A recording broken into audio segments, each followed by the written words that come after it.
Yes, good morning to all of you.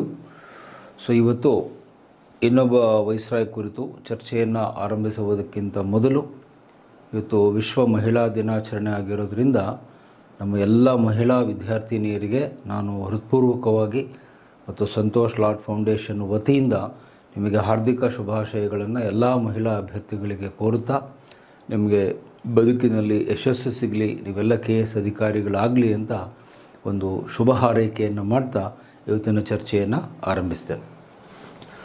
So ಇವತ್ತು 3ನೇ viceroy ಅವರ ಬಗ್ಗೆ ನಾನು ವಿವರಗಳನ್ನು ಕೊಡ್ತೇನೆ. ಈಗ ಇಬ್ಬರ ಬಗ್ಗೆ ತಿಳ್ಕೊಂಡ್ರಿ.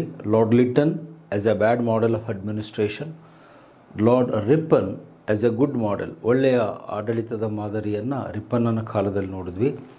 ಈಗ ಲಾರ್ಡ್ ಕರ್ಜನ್ ಅವರ ಬಗ್ಗೆ ನಾವು ತಿಳ್ಕೊಳ್ಬೇಕು. ಇವನ ಆಡಳಿತವನ್ನು ಮಿಕ್ಸ್ಡ್ ಮಾಡೆಲ್ ಅಂತ ಹೇಳ್ತೀವಿ, ಸಮ್ಮಿಶ್ರ ಮಾದರಿ ಅಂತ ಹೇಳ್ತೀವಿ. ಅಂದರೆ ಒಳ್ಳೆಯದು ಕೆಟ್ಟದ್ದು ಎರಡರ ಒಂದು ಮಿಶ್ರಣವನ್ನು ನಾವು ಇವನ ಕಾಲದಲ್ಲಿ ಕಾಣ್ತೇವೆ. ಅವನು ಸಾಕಷ್ಟು ಒಳ್ಳೆಯ ಕೆಲಸಗಳನ್ನು ಮಾಡಿದ, ಒಂದಷ್ಟು ಭಾರತಕ್ಕೆ ಬೇಡವಾದ, ಭಾರತಕ್ಕೆ ಅಪಾಯಕಾರಿಯಾದಂಥ ಕೆಲಸಗಳನ್ನು ಕೂಡ ಅವನು ಮಾಡಿದ್ದಾನೆ. ಅವುಗಳ ಬಗ್ಗೆ ಈಗ ಒಂದೊಂದಾಗಿ ನೋಡ್ತಾ ಹೋಗಬೇಕು. ಮತ್ತು ಅವನ ಕಾಲಘಟ್ಟವನ್ನು ನೀವು ಗಮನಿಸಿದರೆ ಅಲ್ಲಿ ಇಸ್ವಿಯನ್ನು ಬೋರ್ಡಲ್ಲಿ ಬರೆದಿದ್ದೀನಿ. ಸೊ ಇದನ್ನು ಗಮನಿಸಿದರೆ ಏನು ವಿಶೇಷತೆ ಅಂತ ಹೇಳಿದರೆ 2 ಶತಮಾನಗಳನ್ನು ಕಂಡ ವೈಸ್ರಾಯ್ ಅಂತ ನಿಮಗೆ ಎಕ್ಸಾಮ್ನಲ್ಲಿ ಕೇಳಿದ್ದಾರೆ. ಯಾಕಂದರೆ 1899 ಅಂದರೆ 19th ಸೆಂಚುರಿ ಎಂಡ್ ಆಗುತ್ತೆ, 1905 ಅಂದರೆ 20th ಸೆಂಚುರಿ ಆರಂಭ ಆಗುತ್ತೆ. ಸೊ 2 ಶತಮಾನಗಳನ್ನು ಕಂಡಂತಹ ವೈಸ್ರಾಯ್ ಯಾರು ಅಂದರೆ ಲಾರ್ಡ್ ಕರ್ಜನ್ ಅಂತ ನೀವು ನೆನ್ಪಿಟ್ಕೋಬೇಕು. ಅದು ಅವನ ಅವಧಿಯ ವಿಶೇಷತೆ ಅಂತ ಹೇಳಬೇಕು.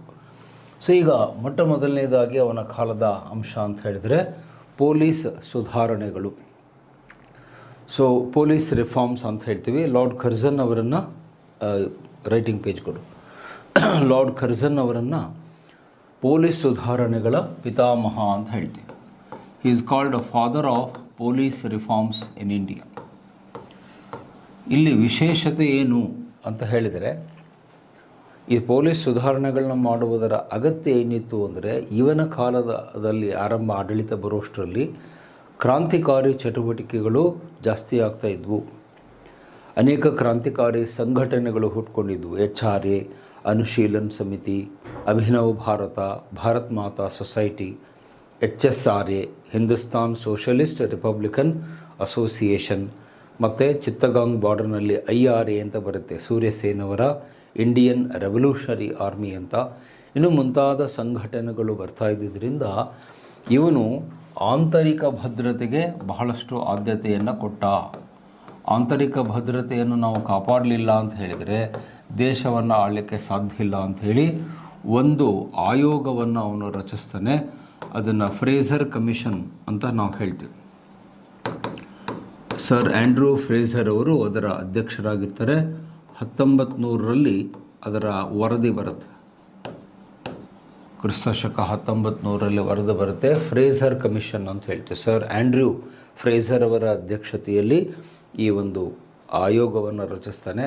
ಆ ಆಯೋಗದ ವರದಿಯನ್ನು ನಾವು ಇವತ್ತಿಗೂ ಏನಂತ ಹೇಳ್ತೀವಿ, ಬೈಬಲ್ ಆಫ್ ಇಂಟರ್ನಲ್ ಸೆಕ್ಯೂರಿಟಿ, ಅಂದರೆ ಆಂತರಿಕ ಭದ್ರತೆಗೆ ಒಂದು ಮೂಲ ಕೈಪಿಡಿ ಅಂತ ಹೇಳ್ತೀವಿ. ಯಾರಾದರೂ ಆಂತರಿಕ ಭದ್ರತೆ ಬಗ್ಗೆ ಮಾತನಾಡಬೇಕು ಅಂದರೆ ಫಸ್ಟು ಫ್ರೇಸರ್ ಆಯೋಗದ ವರದಿಯನ್ನು ಓದಬೇಕು. ಇವತ್ತಿಗೂ ನಮ್ಮ IPS ಅಧಿಕಾರಿಗಳಿಗೆ ಟ್ರೈನಿಂಗ್ ತಗೊಳ್ಳೋಕ್ಕೇನು ಹೈದರಾಬಾದಿಗೆ ಹೋಗ್ತಾರೆ, ಅಲ್ಲಿ ಫ್ರೇಸರ್ ಆಯೋಗದ ವರದಿಯನ್ನು ಅವರ ಟ್ರೈನಿಂಗ್ ಸಿಲೆಬಸ್ಸಲ್ಲಿ ಸೇರಿಸಿದ್ದಾರೆ ಅಂದರೆ ನೀವು ಅರ್ಥ ಮಾಡ್ಕೊಳ್ಳಿ. ಅಂದರೆ ಇವತ್ತು ಮಾಡರ್ನ್ IPS ಆಫೀಸರ್ಗಳು ಕೂಡ ಆ ಫ್ರೇಸರ್ ಕಮಿಷನ್ ರಿಪೋರ್ಟನ್ನು ತಮ್ಮ ಟ್ರೈನಿಂಗ್ ಪೀರಿಯಡ್ನಲ್ಲಿ ಓದಬೇಕು. ಅಷ್ಟು ಮಹತ್ವವಾದ ವರದಿ ಇವನ ಕಾಲದಲ್ಲಿ ಬರುತ್ತೆ. ಅದರ ಮುಖ್ಯವಾದಂಥ ಶಿಫಾರಸುಗಳೇನು, ರೆಕಮೆಂಡೇಷನ್ಸ್ಗಳು ಏನೇನು ಅನ್ನೋದನ್ನು ಇಲ್ಲಿ ನೋಟ್ ಮಾಡ್ತೀನಿ. ಈ ಫ್ರೇಸರ್ ಆಯೋಗದ ವರದಿಯ ಪ್ರಕಾರ ಮೊಟ್ಟ ಮೊದಲನೇದಾಗಿ ಸ್ಟಾರ್ಟ್ ಆಗಿದ್ದು ಯಾವುದು ಅಂದರೆ ಕ್ರಿಯೇಷನ್ ಆಫ್ DIG ಪೋಸ್ಟ್, ಅದನ್ನು DGP ಅಂತ ಈಗ ಹೇಳ್ತೀವಿ. DGP ಹುದ್ದೆಯನ್ನು ಸೃಷ್ಟಿಸಲಾಯಿತು. ಮುಂಚೆ ಈ ಹುದ್ದೆ ಇರಲಿಲ್ಲ, ಸೃಷ್ಟಿಸಲಾಯಿತು. The post of DGP was created ಅಂತ ಹೇಳ್ತೀವಿ. ಅಂದರೆ ಏನರ್ಥ, ಇದಕ್ಕೂ ಮುಂಚೆ ಪೊಲೀಸ್ ಇಲಾಖೆ ಇರಲಿಲ್ಲ ಅಂತಲ್ಲ, ಪೊಲೀಸ್ ಇಲಾಖೆ ಇತ್ತು. ಅದರ ಅತ್ಯುನ್ನತವಾದ ಹುದ್ದೆ ಯಾವುದಿತ್ತು ಅಂದರೆ IGP ಇತ್ತು, ಇನ್ಸ್ಪೆಕ್ಟರ್ ಜನರಲ್ ಆಫ್ ಪೊಲೀಸ್ ಅಂತಿತ್ತು. ಆದರೆ ಈಗ the highest post director general of police ಈಗಲೂ ಆ ಹುದ್ದೆ ಇದೆ, ಡಿ ಜಿ ಪಿ ಅಂತ ಕರೀತಾರೆ. ಆ ಡಿ ಜಿ ಪಿ ಹುದ್ದೆಯನ್ನು ಸೃಷ್ಟಿ ಮಾಡಿದ್ದು ಯಾರು ಅಂದರೆ ಲಾರ್ಡ್ ಕರ್ಜನ್. ಈ ವರದಿಯ ಪ್ರಕಾರ ಡಿ ಜಿ ಪಿ ಹುದ್ದೆ ಸೃಷ್ಟಿಯಾಗುತ್ತೆ. ಅತ್ಯಂತ ಹಿರಿಯ ಅಂದರೆ ಸೀನಿಯರ್ ಮೋಸ್ಟ್ IPS ಆಫೀಸರನ್ನು ಡಿ ಜಿ ಪಿ ಅಂತ ನೇಮಕ ಮಾಡ್ತಾರೆ. ಈಗ ಪ್ರಸ್ತುತ ನಮ್ಮ ರಾಜ್ಯಕ್ಕೆ ಪ್ರವೀಣ್ ಸೂದ್ ಅನ್ನೋರು ಡಿ ಜಿ ಪಿ ಇದ್ದಾರೆ. ಬಹುಶಃ ಅವರನ್ನು ಕೇಳಿ ಅವ್ರು ಹೇಳ್ತಾರೆ, ಸರ್ ನೀವು ಕೂತಿರೋ ಕುರ್ಚಿ ಯಾರ ಕಾಲದಲ್ಲಿ ಸೃಷ್ಟಿಯಾಯಿತು ಅಂದರೆ ಅದು ಲಾರ್ಡ್ ಕರ್ಜನ್ನ ಕಾಲದಲ್ಲಿ ಅಂತ. ಎಲ್ಲ ಡಿ ಜಿ ಪಿಗಳಿಗೂ ಅದು ನೆನಪಿರುತ್ತೆ. ಇದು ಮೊದಲನೇ ಬೆಳವಣಿಗೆ. ಎರಡನೇದು ಅಂತ ಹೇಳಿದರೆ 2 ಇನ್ವೆಸ್ಟಿಗೇಷನ್ ಏಜೆನ್ಸಿಗಳನ್ನು ಅವನು ಕ್ರಿಯೇಟ್ ಮಾಡ್ತಾನೆ. CID and COD ರಚನೆಯಾಗುತ್ತೆ. ಇದು ಯಾವ ಉದ್ದೇಶಕ್ಕೆ ಅಂತ ಹೇಳಿದರೆ ಅಪರಾಧಗಳ ತನಿಖೆ ಮಾಡೋದು. ಅಪರಾಧಗಳ ತನಿಖೆ ಅಂದರೆ ಇನ್ವೆಸ್ಟಿಗೇಷನ್ ಆಫ್ ಕ್ರೈಮ್ಸ್ ಅಂತ ಹೇಳ್ತೀವಿ. ಅದನ್ನು ಮಾಡಲಿಕ್ಕೆ CID ಮತ್ತು COD ರಚನೆಯಾಗುತ್ತೆ. You know the long form. CID ಅಂದರೆ ಕ್ರೈಮ್ ಇನ್ವೆಸ್ಟಿಗೇಷನ್ ಡಿಪಾರ್ಟ್ಮೆಂಟ್ ಅಂತ. ಇದು ಕೇಂದ್ರದಲ್ಲಿ ಕೆಲಸ ಮಾಡುತ್ತೆ, ಕೇಂದ್ರ ಮಟ್ಟದಲ್ಲಿ ಕೆಲಸ ಮಾಡುತ್ತೆ. ಇದು ರಾಜ್ಯಗಳಲ್ಲಿ ಕೆಲಸ ಮಾಡುತ್ತೆ, ರಾಜ್ಯಗಳಲ್ಲಿ COD ಕೆಲಸ ಮಾಡುತ್ತೆ. ಅದರ ಲಾಂಗ್ ಫಾರ್ಮ್ ಏನು ಅಂದರೆ corps of detectives. Corps CORPS of detectives ಅಂದರೆ ಶೋಧನೆ ಮಾಡೋದು, ತನಿಖೆ ಮಾಡೋದು ಅಂತ. ಸೊ COD ರಾಜ್ಯಗಳಲ್ಲಿ, CID ಕೇಂದ್ರದಲ್ಲಿ ಅಪರಾಧಗಳ ತನಿಖೆಯನ್ನು ಮಾಡಲಿಕ್ಕೆ ರಚನೆ ಮಾಡ್ತಾನೆ. ಇವೆರಡೂ ಕೂಡ ಇವತ್ತು ನಮ್ಮ ದೇಶದಲ್ಲಿ ಇವೆ. ಈಗಲೂ ಕೂಡ ಕೇಂದ್ರದಲ್ಲಿ CID ಇದೆ, ರಾಜ್ಯದಲ್ಲಿ COD ಇದೆ. ಯಾವುದಾದ್ರೂ ಮುಖ್ಯ ಪ್ರಕರಣ ಇದ್ದರೆ ಮುಖ್ಯಮಂತ್ರಿಗಳು ಹೇಳ್ತಾರೆ COD ತನಿಖೆಗೆ ಒಪ್ಪಿಸಲಾಗಿದೆ ಅಂತ. ಬಟ್ ಆ COD ಯಾವಾಗ ಬಂತು ಅಂತ ಭಾಳ ಜನಕ್ಕೆ ಗೊತ್ತಿಲ್ಲ. ಅದು ಕರ್ಜನನ ಕಾಲದಲ್ಲಿ ಅಸ್ತಿತ್ವಕ್ಕೆ ಬಂದಂಥದ್ದು COD ಅಂತ ಹೇಳ್ತೀವಿ. ಇವೆರಡು ತನಿಖಾ ಸಂಸ್ಥೆಗಳು ಅಸ್ತಿತ್ವಕ್ಕೆ ಬರ್ತವೆ. ಅದಾದ ನಂತರ ಅತಿ ಮುಖ್ಯವಾದದ್ದು ಅಂದರೆ police training school. Police training ಶಾಲೆಗಳನ್ನು ಅವನು ಆರಂಭಿಸ್ತಾನೆ. ಪೊಲೀಸ್ ಟ್ರೈನಿಂಗ್ ಸ್ಕೂಲ್ಗಳ ಆರಂಭ ಅಂದರೆ ಪೊಲೀಸರಿಗೆ ವ್ಯವಸ್ಥಿತವಾದಂಥ ತರಬೇತಿಯನ್ನು ಕೊಡಬೇಕು. ನಮ್ಮ ಪೊಲೀಸರು ಸುಸಜ್ಜಿತರಾಗಿರಬೇಕು, ಆಧುನಿಕ ಶಸ್ತ್ರಾಸ್ತ್ರಗಳನ್ನು ಪಡೆದುಕೊಳ್ಬೇಕು. ಒಂಥರ ಪ್ರೊಫೆಷ್ನಲಿಸಮ್ ಅಂತ ಹೇಳ್ತೀವಿ, ಅದನ್ನು ಇಂಗ್ಲೀಷಲ್ಲಿ ಪ್ರೊಫೆಷನಲಿಸಮ್. ಪೊಲೀಸರು ವೃತ್ತಿಪರರಾಗಬೇಕು. ಪ್ರೊಫೆಷನಲಿಸಮ್, ಪೊಲೀಸರಲ್ಲಿ ವೃತ್ತಿಪರತೆಯನ್ನು ತರುವುದು ಇದರ ಉದ್ದೇಶ. ಸೊ ಮೊದಲ ತರಬೇತಿ ಶಾಲೆ ಎಲ್ಲಿ ಸ್ಟಾರ್ಟ್ ಆಯಿತು ಅಂದರೆ ವೆಲ್ಲಿಂಗ್ಡನ್ ಅಂತ ಹೇಳ್ತೀವಿ, ತಮಿಳುನಾಡಲ್ಲಿ ಬರುತ್ತೆ. ವೆಲ್ಲಿಂಗ್ಡನ್ ಅನ್ನುವಂತಹ ಸ್ಥಳದಲ್ಲಿ ಇದು ಆರಂಭ ಆಗುತ್ತೆ. ಈಗಿನ ತಮಿಳುನಾಡು ವೆಲ್ಲಿಂಗ್ಡನ್ ಅನ್ನುವ ಸ್ಥಳದಲ್ಲಿ ನಮ್ಮ ದೇಶದ ಮೊದಲ ಪೊಲೀಸ್ ತರಬೇತಿ ಶಾಲೆ ಸ್ಟಾರ್ಟ್ ಆಗುತ್ತೆ. ಆನಂತರ ಬೇರೆ ಬೇರೆ ರಾಜ್ಯಗಳಲ್ಲಿ ಪೊಲೀಸ್ ತರಬೇತಿ ಶಾಲೆಗಳು ಬರ್ತವೆ. ಇವತ್ತು ನಮ್ಮ IPS ಅಧಿಕಾರಿಗಳಿಗೆ ತರಬೇತಿ ಕೊಡುವಂಥ ಕೇಂದ್ರ ಹೈದರಾಬಾದಲ್ಲಿದೆ. ಅದನ್ನೇ NPA ಆಗಿ ಕೊಡಬೇಕು. ಆಧುನಿಕ ಶಸ್ತ್ರಾಸ್ತ್ರಗಳ ಬಳಕೆಯನ್ನು ಕಳಿಸ್ಕೊಡ್ಬೇಕು ಅನ್ನೋದು ಅವನ ಆಶಯವಾಗಿತ್ತು. ಅವನ ಕಾಲದಲ್ಲಿ ಈ ಪೊಲೀಸ್ ಟ್ರೈನಿಂಗ್ ಸ್ಕೂಲುಗಳು ಆರಂಭ ಆಗ್ತವೆ. ಇವತ್ತು ನಮ್ಮ ರಾಜ್ಯದಲ್ಲಿ ಆ ಥರ ಪೊಲೀಸ್ ತರಬೇತಿ ಶಾಲೆಯಲ್ಲಿದೆ. ನಿಮ್ಮ ಚನ್ನಪಟ್ಟಣದಲ್ಲಿದೆ, ಮೈಸೂರಿಗೆ ಹೋಗೋ ದಾರಿಯಲ್ಲಿದೆ. ಇನ್ನೊಂದು ಕಲಬುರಗಿಯಲ್ಲಿದೆ, ಗುಲ್ಬರ್ಗದಲ್ಲೂ ಕೂಡ ಒಂದು ಪೊಲೀಸ್ ಟ್ರೈನಿಂಗ್ ಕಾಲೇಜ್ ಇದೆ. ಸೊ ಅವನ್ನು ನೋಡಿದಾಗ ನಿಮಗೇನು, ಈವನ್ ಧಾರವಾಡದಲ್ಲೂ ಕೂಡ ಇದೆ. ಧಾರವಾಡದಲ್ಲೂ ಕೂಡ ಪೊಲೀಸ್ ಟ್ರೈನಿಂಗ್ ಕಾಲೇಜ್ PTC ಇದೆ, ಇಲ್ಲಿಂದ ಭಾಳ ಹತ್ತಿರದಲ್ಲಿದೆ. ಸೊ ಅಲ್ಲಿ ನೀವು ಹೋದಾಗ ನಮಗೆ ನೆನಪಾಗೋದು ಯಾರು ಅಂದರೆ ಲಾರ್ಡ್ ಕರ್ಜನ್ ನೆನಪಾಗ್ತಾನೆ. ಅಂದರೆ ಪೊಲೀಸ್ ಪಡೆಗಳನ್ನು ಒಂದು ಪ್ರೊಫೆಷ್ನಲ್ ಆಗಿ, ವೃತ್ತಿಪರರನ್ನಾಗಿ ಮಾಡಲಿಕ್ಕೆ ಈ ಕ್ರಮಗಳನ್ನು ಅವನು ಕೈಗೊಂಡ ಅನ್ನುವಂಥದ್ದು. ಇನ್ನೊಂದು ಮುಖ್ಯವಾದಂಥದ್ದು ಅಂದರೆ more salary to the employees. ಪೊಲೀಸರ ವೇತನವನ್ನು ಅವನೇನು ಮಾಡ್ತಾನೆ, ಹೆಚ್ಚಳ ಮಾಡ್ತಾನೆ. ಇದು ಭಾಳ ಇಂಪಾರ್ಟೆಂಟು. ಈ ವಿಚಾರದಲ್ಲಿ ಇವು ನಮ್ಮ ಸರ್ಕಾರಗಳು ಹಿಂದೆ ಬೀಳ್ತವೆ. ಯಾಕಂದರೆ ಪೊಲೀಸರಿಗೆ ಹೆಚ್ಚಿನ ವೇತನ ಮತ್ತು ಭತ್ಯೆಗಳನ್ನು ಕೊಟ್ಟಿದ್ದು ಯಾರು ಅಂದರೆ ಲಾರ್ಡ್ ಕರ್ಜನ್ ಅಂತ ಹೇಳಿ. ಸಾಮಾನ್ಯವಾಗಿ ಯಾಕೆ ಜನಗಳು ಪೊಲೀಸ್ ಇಲಾಖೆಗೆ ಸೇರಿಕೊಳ್ಳಲ್ಲ ಅಂದರೆ ಸಂಬಳ ಕಡಿಮೆ. ನಮ್ಮ ಧಾರವಾಡ ಭಾಷೆಯಲ್ಲಿ ಹೇಳೋದಾದರೆ ಪಗಾರ ಕಡಿಮೆ ರೀ ಅಂತ ಹೇಳ್ತಾರೆ. ಪಗಾರ ಕಡಿಮೆ ಅಂತ ಹೋಗಲ್ಲ. ಆದರೆ ನಮ್ಮೆಲ್ಲರ ಜೀವ ರಕ್ಷಣೆ ಮಾಡುವವರು ಪೊಲೀಸರು. ನಿಮ್ಗೆ ಗೊತ್ತಿದೆ, ನಾವೆಲ್ಲ ನೆಮ್ಮದಿಯಿಂದ ಇದ್ದೀವಿ ಅಂದರೆ it is because of police. ಅವರು ಕೆಲಸ ಮಾಡೋದ್ರಿಂದ ನಾವೆಲ್ಲ ಸುರಕ್ಷಿತವಾಗಿದ್ದೇವೆ. ಆದರೆ ಅವರಿಗೆ ಜಾಸ್ತಿ ವೇತನ ಕೊಡಬೇಕು ಅಂತ ನಮ್ಮ ಸರ್ಕಾರಗಳು ಯೋಚನೆ ಮಾಡಲ್ಲ. ಆ ವಿಚಾರದಲ್ಲಿ ಲಾರ್ಡ್ ಕರ್ಜನ್ ಬಹಳ ಮಹತ್ವ ಆಗ್ತಾನೆ. ಜೀವ ರಕ್ಷಣೆ ಮಾಡುವಂಥ ಪೊಲೀಸರಿಗೆ ಹೆಚ್ಚಿನ ಸಂಬಳ ಮತ್ತು ಭತ್ಯೆಗಳನ್ನು, ಅಲವನ್ಸ್ ಅಂದರೆ ಭತ್ಯೆಗಳು, ಬೇರೆ ಬೇರೆ ಭತ್ಯೆಗಳನ್ನು ಕೊಡಬೇಕು, ಸಂಬಳವನ್ನು ಹೆಚ್ಚಿಸಬೇಕು ಅಂತ ಹೇಳ್ತಾನೆ. ಅದರಿಂದಾಗಿ ಹೆಚ್ಚು ಪ್ರಮಾಣದ ರಿಕ್ರೂಟ್ಮೆಂಟ್ ಆಗುತ್ತೆ. ಇದರ ಇಂಡೈರೆಕ್ಟ್ ಬೆನಿಫಿಟ್ ಏನು ಅಂದರೆ ಮೋರ್ ರಿಕ್ರೂಟ್ಮೆಂಟ್, ಹೆಚ್ಚಿನ ಸಂಖ್ಯೆಯ ಭಾರತೀಯ ಯುವಕರು ಪೊಲೀಸನ್ನು ಸೇರಿಕೊಳ್ತಾರೆ. ಮೋರ್ ರಿಕ್ರೂಟ್ಮೆಂಟ್ ಅಂದರೆ ಹೆಚ್ಚು ಯುವಕರು, ಆಗಿನ ಕಾಲದ ಯುವಕರು ಪೊಲೀಸ್ ಇಲಾಖೆಗೆ ಸೇರಿಕೊಂಡ್ರು. ನಮ್ಮ ಸಂಬಳ ಜಾಸ್ತಿ ಆಗುತ್ತೆ, ಒಳ್ಳೆಯ ಸಂಬಳ ಬರುತ್ತೆ ಅಂಥೇಳಿ ಭಾರತೀಯ ಯುವಕರು ಈ ಪೊಲೀಸ್ ಪಡೆಗಳನ್ನು ಸೇರಲಿಕ್ಕೆ ಈ ವರದಿ ಬಹಳ ಮುಖ್ಯವಾದ ಕಾರಣ ಆಗುತ್ತೆ ಅನ್ನೋದು. ಇನ್ನು ಅದರ ಜೊತೆಗೆ ಇನ್ನೊಂದು ಮಹತ್ವದ ಬೆಳವಣಿಗೆ ಕೂಡ ಅವನ ಕಾಲದಲ್ಲಾಗುತ್ತೆ. ಏನಂತಂದರೆ ಈ ಫಾರೆನ್ಸಿಕ್ ಲ್ಯಾಬೊರೇಟರಿಗಳನ್ನು ಅವನು ಸ್ಥಾಪನೆ ಮಾಡ್ತಾನೆ. FSL ಆರಂಭ ಅಂತ ಹೇಳ್ತೀವಿ. ಮೊಟ್ಟ ಮೊದಲನೇದು ಎಲ್ಲಿ ಬರುತ್ತೆ ಅಂದರೆ ಹೈದರಾಬಾದ್ನಲ್ಲಿ ಬರುವ ಬೇಗಂಪೇಟೆ ಅಂತ ಹೇಳ್ತೀವಿ. ನಿಯರ್ ಹೈದರಾಬಾದ್ ಹತ್ತಿರದಲ್ಲಿ ಬರುವಂಥದ್ದು ಬೇಗಂಪೇಟೆಯಲ್ಲಿ ಮೊದಲ FSL ಅಂದರೆ ಏನು? ವಿಧಿ ವಿಜ್ಞಾನ ಪ್ರಯೋಗಾಲಯ. ಅದು ಇಂಗ್ಲೀಷ್ನಲ್ಲಿ ಫಾರೆನ್ಸಿಕ್ಸ್ ಸೈನ್ಸ್ ಲ್ಯಾಬೊರೇಟರಿ ಅಂತ ಹೇಳ್ತೀವಿ. ವಿಧಿ ವಿಜ್ಞಾನ ಪ್ರಯೋಗಾಲಯ ಅಂದರೆ ಪ್ರಯೋಗಶಾಲೆ. ಸೊ ಇದು ಸ್ಟಾರ್ಟ್ ಮಾಡಿದ್ದು ಯಾರು ಅಂತ ಹೇಳಿದರೆ ಲಾರ್ಡ್ ಕರ್ಜನ್ ಅಂತ ಹೇಳ್ತೀವಿ. ವಿಧಿ ವಿಜ್ಞಾನ ಪ್ರಯೋಗಾಲಯವನ್ನು ಆರಂಭ ಮಾಡ್ತಾನೆ. Forensic science laboratory. ಬಹುಶಃ ಅಲ್ಲಿ ಕರೆಂಟ್ ಅಫೇರ್ಸ್ ನಿಮಗೆ ಹೇಳೋದಾದರೆ, ನಿನ್ನೆ ತಾನೇ ಮಂಡಿಸಿದ ಬಜೆಟ್ನಲ್ಲಿ ನಮ್ಮ ಮುಖ್ಯಮಂತ್ರಿಗಳು ಬೊಮ್ಮಾಯಿಯವರು ಹುಬ್ಬಳ್ಳಿಯಲ್ಲಿ ಒಂದು FSLನ್ನು ಸ್ಟಾರ್ಟ್ ಮಾಡ್ತೀವಿ ಅಂತ ಹೇಳಿದ್ದಾರೆ. ಅದು ಕರೆಂಟ್ ಅಫೇರ್ಸ್, ಇದಕ್ಕೆ ಆ್ಯಡ್ ಮಾಡ್ಕೋಬೇಕು. ಅಂದರೆ ಹಿಸ್ಟ್ರಿಗೂ ಕರೆಂಟ್ ಅಫೇರ್ಸ್ಗೂ ಲಿಂಕ್ ಇರುತ್ತೆ ಅಂತ ಹೇಳಿದೆ. ಸೊ ಈಗ ಹುಬ್ಬಳ್ಳಿಯಲ್ಲೂ ಕೂಡ ಒಂದು ಹೊಸ ಪ್ರಯೋಗಾಲಯ ಉದ್ಘಾಟನೆ ಆಗಲಿದೆ. ಈ ಬಜೆಟಲ್ಲಿ ಅದಕ್ಕೆ ಅವಕಾಶವನ್ನು ಮುಖ್ಯಮಂತ್ರಿಗಳು ಕೊಟ್ಟಿದ್ದಾರೆ. ಸೊ ಈ ವಿಧಿ ವಿಜ್ಞಾನ ಪ್ರಯೋಗಾಲಯ ಯಾಕೆ ಬೇಕು ಅಂದರೆ ಅಪರಾಧವನ್ನು ಪತ್ತೆ ಹಚ್ಚುವುದಕ್ಕೆ. ಅಪರಾಧ ಹೇಗಾಯಿತು, ಅಪರಾಧಿ ಯಾರು, ಅವನು ಯಾವ ವಿಧಾನವನ್ನು ಬಳಸಿ ಅಪರಾಧ ಮಾಡಿದ, ಇದೆಲ್ಲ ಟೆಕ್ನಿಕಲ್ ಆಸ್ಪೆಕ್ಟು. ಸೊ ಅದನ್ನು ನೋಡಲಿಕ್ಕೆ ವಿಜ್ಞಾನಿಗಳು, ಸೈಂಟಿಸ್ಟ್ಗಳು ಬೇಕು. ಅವರನ್ನು ಫಾರೆನ್ಸಿಕ್ ಎಕ್ಸ್ಪರ್ಟ್ಸ್ ಅಂತ ಕರೀತಾರೆ. ಆ ಫಾರೆನ್ಸಿಕ್ ಸೈನ್ಸ್ ಲ್ಯಾಬೊರೇಟರಿಗಳು ನಮ್ಮ ದೇಶದಲ್ಲಿ ಇರಲಿಲ್ಲ. ಮೊದಲ ಲ್ಯಾಬನ್ನು ಬೇಗಂಪೇಟೆಯಲ್ಲಿ ಅವನು ಆರಂಭಿಸ್ತಾನೆ. ಆನಂತರದ ದಿನದಲ್ಲಿ ನಮ್ಮ ಬೆಂಗಳೂರಿನಲ್ಲಿರುವ ಮಡಿವಾಳ, ಅಲ್ಲೂ ಕೂಡ ಸ್ಟಾರ್ಟ್ ಆಗುತ್ತೆ.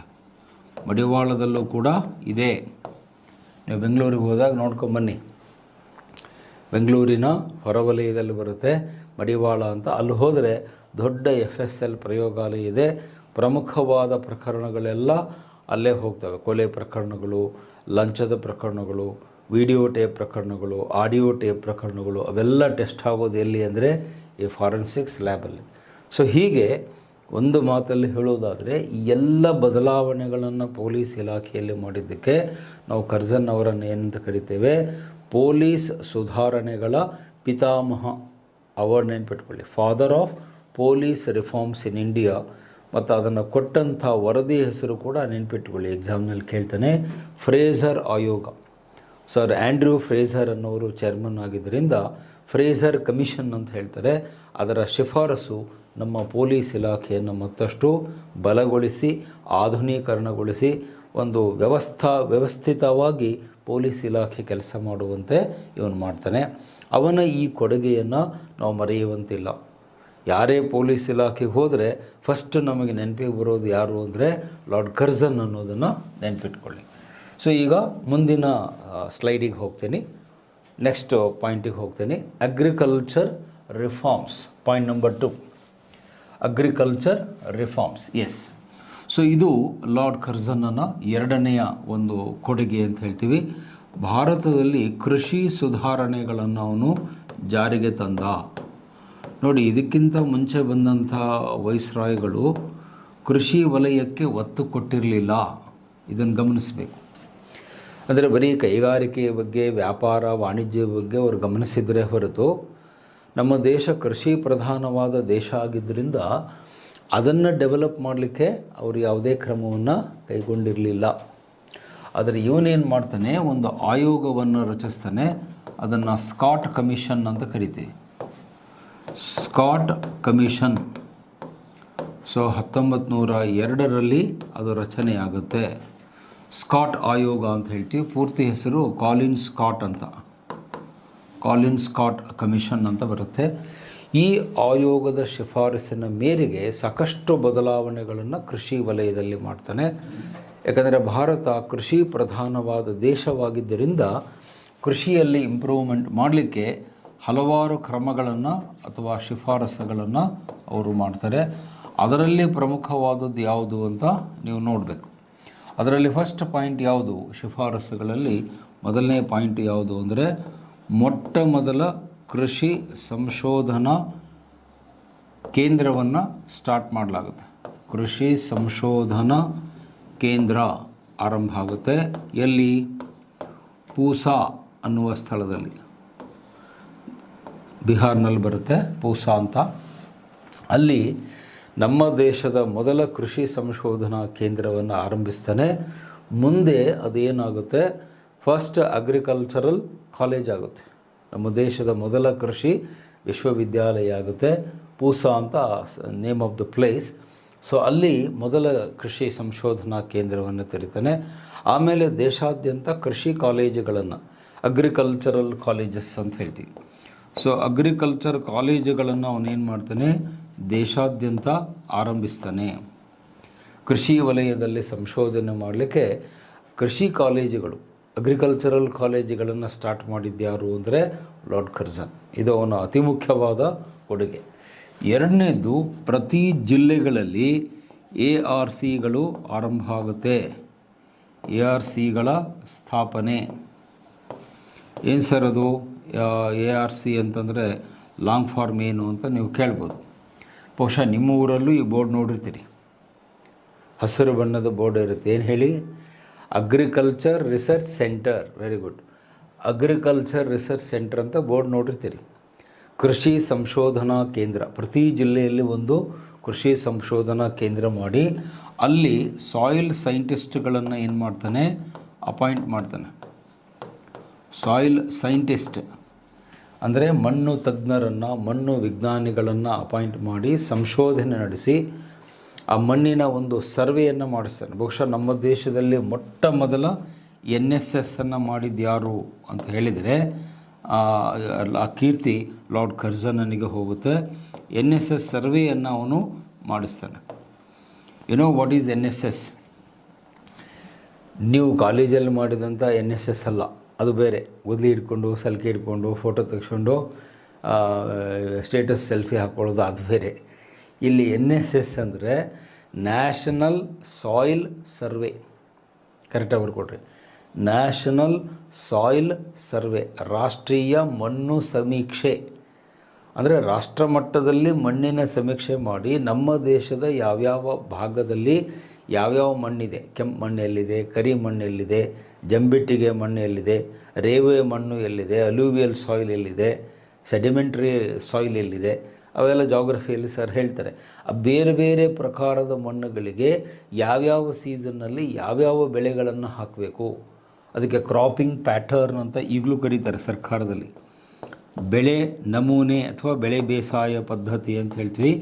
ಆ ಕ್ರಾಪಿಂಗ್ ಪ್ಯಾಟರ್ನ್ ಹೆಂಗಿರಬೇಕು ಅಂಥೇಳಿ ಮೊದಲು ಮಾಡಿದ್ದು ಯಾರು ಅಂದರೆ ಲಾರ್ಡ್ ಕರ್ಜನ್. ಅಂದರೆ ಮುಂಗಾರು ಬೆಳೆ ಯಾವ್ದು ಬೆಳಿಬೇಕು, ಹಿಂಗಾರು ಬೆಳೆ ಯಾವ್ದು ಬೆಳಿಬೇಕು, ಗುಡ್ಡಗಾಡು ಪ್ರದೇಶದಲ್ಲಿ ಯಾವುದು, ಬಯಲು ಸೀಮೆಯಲ್ಲಿ ಯಾವುದು, ನದಿ ಬಯಲು ಪ್ರದೇಶದಲ್ಲಿ ಯಾವ್ದು ಬೆಳಿಬೇಕು, ಆ ಮಣ್ಣಿಗೆ ಯಾವ್ದು ಬೆಳೆದ್ರೆ ಹೆಚ್ಚು ಫಸಲು ಬರುತ್ತೆ. ಸೊ ಒಂದು ಸೈಂಟಿಫಿಕ್ ಆದಂಥ ಅಪ್ರೋಚನ್ನು ಕೃಷಿ ಇಲಾಖೆಗೆ ಕೊಡ್ತಾನೆ. ಮತ್ತು ಇವನ ಕಾಲದಲ್ಲೇ ದೊಡ್ಡ ಸಾಧನೆ ಅಂತ ಹೇಳಿದರೆ ಡಿಪಾರ್ಟ್ಮೆಂಟ್ ಆಫ್ ಅಗ್ರಿಕಲ್ಚರ್ ಅದು ಸ್ಟಾರ್ಟ್ ಆಗುತ್ತೆ. ಅದಕ್ಕೂ ಮುಂದೆ ಈ ಒಂದು ಇಲಾಖೆ ಇರಲಿಲ್ಲ, ಪ್ರತ್ಯೇಕವಾದ ಇಲಾಖೆ ಇರಲಿಲ್ಲ. ಸೊ ಇವನ ಕಾಲದಲ್ಲಿ ಕೃಷಿ ಇಲಾಖೆ ಸ್ಥಾಪನೆ ಆಗುತ್ತೆ. ಕೃಷಿಗೋಸ್ಕರವಾಗಿಯೇ ಒಂದು ಪ್ರತ್ಯೇಕವಾದ ಇಲಾಖೆಯನ್ನು ಮಾಡಿ ಅಗ್ರಿಕಲ್ಚರ್ ಕಮಿಷನರನ್ನು ನೇಮಕ ಮಾಡ್ತಾರೆ, ಕೃಷಿ ಆಯುಕ್ತರನ್ನು ನೇಮಕ ಮಾಡಿ ಆ ಇಡೀ ಕೃಷಿ ಚಟುವಟಿಕೆಯನ್ನು ನೋಡಲಿಕ್ಕೆ ಪ್ರತ್ಯೇಕವಾದ ಒಂದು ಇಲಾಖೆಯನ್ನು ಅವನು ಮಾಡ್ತಾನೆ. ಮತ್ತು ಹಳ್ಳಿಯ ಮಟ್ಟದಲ್ಲಿ ರೈತರಿಗೆ ಗೈಡೆನ್ಸ್ ಕೊಡಲಿಕ್ಕೆ ಒಂದು ಹೊಸ ಹುದ್ದೆಯನ್ನು ಕ್ರಿಯೇಟ್ ಮಾಡ್ತಾನೆ. ಅದನ್ನು ಅಗ್ರಿಕಲ್ಚರ್ ಎಕ್ಸ್ಟೆನ್ಷನ್ ಆಫೀಸರ್ ಅಂತ ಕರಿತೀವಿ. ಒಂದು ನಿಮಿಷ, ಪೆನ್ನು ವರ್ಕ್ ಆಗ್ತಾ ಇಲ್ಲ. ಓಕೆ, ಸೊ AEO ಅಂತ ಹೇಳ್ತೀವಿ. AVOಗಳು ಅಂದ್ರೇನು? Agriculture extension officers. ಈಗೂ ಆ ಹುದ್ದೆ ಇದೆ. ನೀವು ಯಾವುದಾದ್ರೂ ಅಗ್ರಿಕಲ್ಚರ್ ಡಿಪಾರ್ಟ್ಮೆಂಟಿಗೆ ಹೋದರೆ ಗೊತ್ತಾಗುತ್ತೆ. ಕೃಷಿ ವಿಸ್ತರಣಾ ಅಧಿಕಾರಿ ಅಂತ ಕನ್ನಡದಲ್ಲಿ ಕರೀತಾರೆ. ನಮ್ಮ ಹಳ್ಳಿ ಜನ ತಮ್ಮ ಭಾಷೆಯಲ್ಲಿ ಅವ್ರನ್ನ ಏನು ಕರೀತಾರೆ ಅಂದರೆ ಫೀಲ್ಡ್ ಆಫೀಸರ್ ಅಂತಾರೆ. ನಮ್ಮ ಊರಿಗೆ ಫೀಲ್ಡ್ ಆಫೀಸರ್ ಬಂದಿದ್ದಾರೆ ಅಂತಾರೆ. ಬಟ್ ನಿಮಗೆ ಕರೆಕ್ಟಾಗಿ ಗೊತ್ತಿರಬೇಕು, AEO ಅಂತ ಕರಿತೀವಿ. ಅಗ್ರಿಕಲ್ಚರ್ ಎಕ್ಸ್ಟೆನ್ಷನ್ ಆಫೀಸರ್ಸ್ಗಳನ್ನ ನೇಮಕ ಮಾಡಿ ಇವರು ಹಳ್ಳಿಗೂ ಹೋಗಿ ರೈತರಿಗೆ ವೈಜ್ಞಾನಿಕ ಕೃಷಿ ಹೇಗೆ ಮಾಡಬೇಕು, ವೈಜ್ಞಾನಿಕ ಬೇಸಾಯ ಹೇಗೆ ಮಾಡಬೇಕು, ರಸಗೊಬ್ಬರಗಳ ಬಳಕೆ ಹೇಗೆ ಮಾಡಬೇಕು, ಆಮೇಲೆ ಕಳೆ ತೆಗೆಯೋದು ಹೇಗೆ, ಕ್ರಿಮಿನಾಶಕಗಳನ್ನ ಬಳಸೋದು, ಇವೆಲ್ಲವನ್ನು ಅವರಿಗೆ ಗೈಡ್ ಮಾಡೋ ಕೆಲಸವನ್ನು ಇವರು ಮಾಡಬೇಕು. ಅದು ಕೂಡ ಒಂದು ಹುದ್ದೆ. ಅದು ಈಗಲೂ ಕೂಡ ಆ ಹುದ್ದೆ ಸರ್ಕಾರದಲ್ಲಿದೆ. ಯಾರು BSc ಅಗ್ರಿಕಲ್ಚರ್ ಮಾಡ್ಕೊಂಡಿರ್ತಾರೋ ಅವರು ಈ ಎಕ್ಸಾಮ್ ಬರೆಯೋದಕ್ಕೆ ಅರ್ಹರು. ಸೊ ಅಂದರೆ ಇಷ್ಟೊಂದು ಬದಲಾವಣೆಗಳನ್ನು ಕೃಷಿ ಕ್ಷೇತ್ರದಲ್ಲಿ ಅವನು ಮಾಡ್ತಾನೆ. ಮತ್ತು ಅವನ ಕಾಲದ ಇನ್ನೊಂದು ಅತಿ ಮುಖ್ಯವಾದದ್ದು ಅಂತ ಹೇಳಿದರೆ ಡ್ಯಾಮ್ಗಳನ್ನು, ಜಲಾಶಯಗಳ ನಿರ್ಮಾಣ ಮಾಡ್ತಾನೆ. This is very very important. Dams construction, ಇದಕ್ಕೆ ಬಹಳಷ್ಟು ಒತ್ತನ್ನು ಕೊಟ್ಟಂಥ ವ್ಯಕ್ತಿ ಯಾರು ಅಂದರೆ ಲಾರ್ಡ್ ಕರ್ಜನ್. ಸಾಕಷ್ಟು ಜಲಾಶಯಗಳನ್ನು ಅವನು ನಿರ್ಮಾಣ ಮಾಡ್ತಾನೆ, ಡ್ಯಾಮ್ಸ್ ಕನ್ಸ್ಟ್ರಕ್ಷನ್. ಯಾಕಂದರೆ ನೀರಾವರಿ ಇಲ್ಲದೇ ನೀವು ಬೇಸಾಯ ಮಾಡಲಿಕ್ಕೆ ಆಗಲ್ಲ. ನೀರಾವರಿಗೆ ಮಹತ್ವವನ್ನು ಕೊಟ್ಟಂಥ ವೈಸ್ರಾಯ್ ಯಾರು ಅಂದರೆ ಲಾರ್ಡ್ ಕರ್ಜನ್ ಅಂತ ಹೇಳ್ತೀವಿ. ಯಾಕಂದ್ರೆ ನಿಮ್ಗೆ ಗೊತ್ತಿದೆ, ನಮ್ಮ ದೇಶದಲ್ಲಿ ಮೇಲಿಂದ ಮೇಲೆ ಈ ಬರಗಾಲ ಬೀಳ್ತಾಯಿತ್ತು. ಆಲ್ಮೋಸ್ಟ್ 2-3 ವರ್ಷಕ್ಕೊಮ್ಮೆ ಬರಗಾಲ ಬೀಳ್ತಾಯಿತ್ತು. ಬರಗಾಲ ಬಿದ್ದಾಗ ನೀರಿನ ಸಮಸ್ಯೆ ಇರ್ತಿತ್ತು.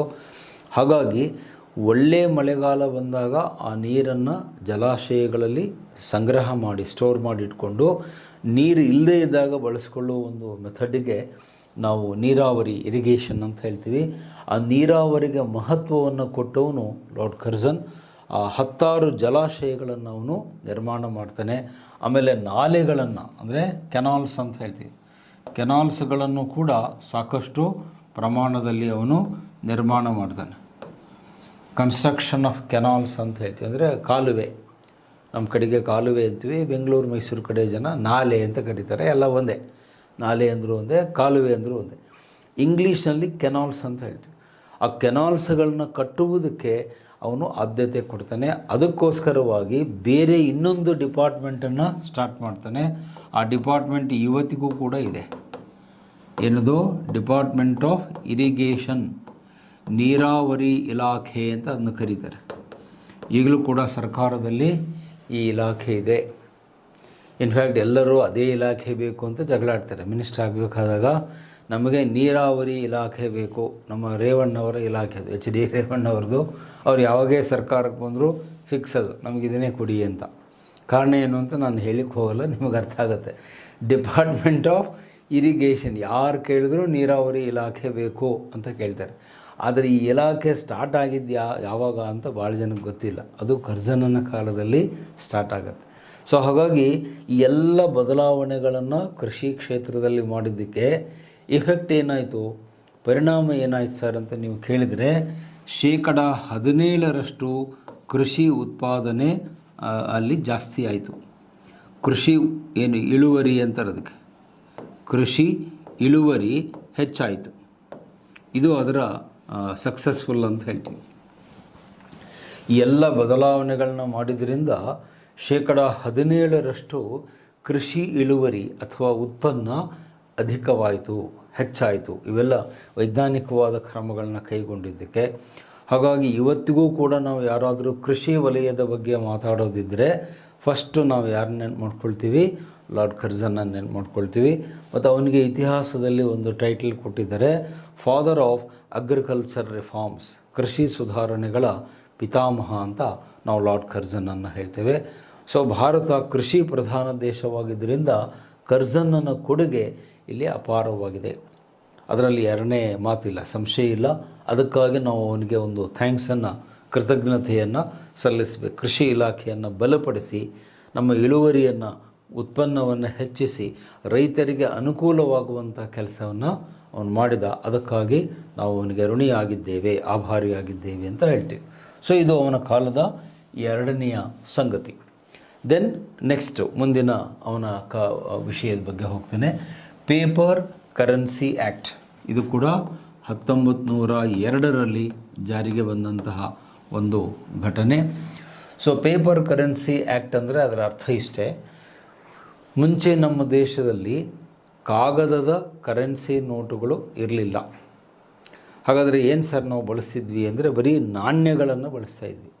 ಅಂದರೆ ಕಾಯಿನ್ಸ್ ಅಂತ ಹೇಳ್ತೀವಿ, ಕಾಯಿನೇಜ್ ಅಂತ ಹೇಳ್ತೀವಿ. ನಾಣ್ಯಗಳನ್ನು, ಲೋಹದ ನಾಣ್ಯಗಳನ್ನು, ತಾಮ್ರದ್ದೋ ಅಲ್ಯೂಮಿನಿಯಮ್ದೋ ಬೆಳ್ಳಿದೋ ನಾಣ್ಯಗಳನ್ನು ಬಳಸ್ತಾ ಇದ್ವಿ. ಆದರೆ ಲಾರ್ಡ್ ಕರ್ಜನ್ ಏನು ಮಾಡ್ತಾನೆ, ಭಾರತಕ್ಕೂ ಕೂಡ ಕಾಗದದ ನೋಟುಗಳನ್ನು ನಾವು ಚಲಾವಣೆಗೆ ಜಾರಿಗೆ ತರಬೇಕು, ನೋಟುಗಳ ಚಲಾವಣೆಯನ್ನು ಭಾರತದಲ್ಲೂ ಕೂಡ ಮಾಡಬೇಕು.